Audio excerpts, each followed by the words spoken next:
Good afternoon, I'm Juliana Valencia. U.S. Attorney General Jeff Sessions is highlighting Louisville in his effort to reduce crime. The AG spoke to local law enforcement this morning, describing efforts to combat violent crime and opioid abuse. Our WHAS 11 political editor Chris Williams was at the speech, and he joins us live from the U.S. Attorney's office for our region. Chris?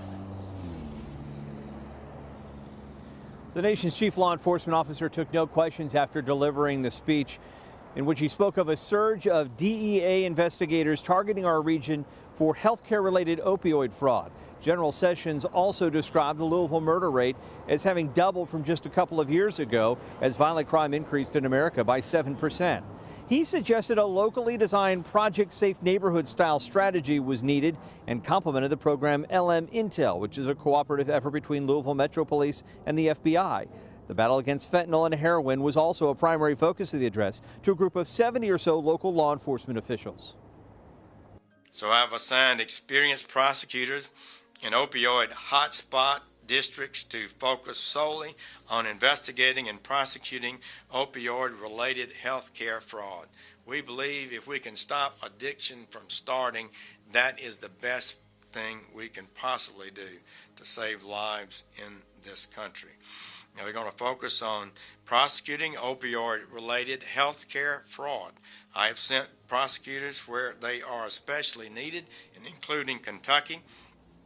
And in November, the DEA reorganized its field divisions for the first time in nearly 20 years.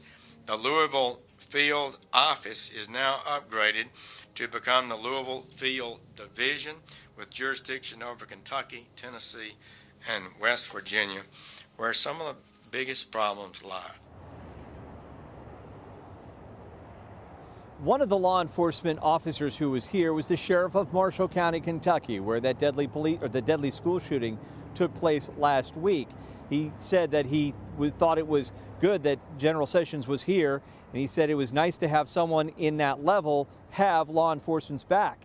I also asked him how his community was doing and what others in Kentucky or the country could do to help out Marshall County, and he said at this point, prayers are needed. We're going to have more on that angle of our story later in the day on WHAS 11 News. Live in Louisville, Chris Williams, WHAS 11 News.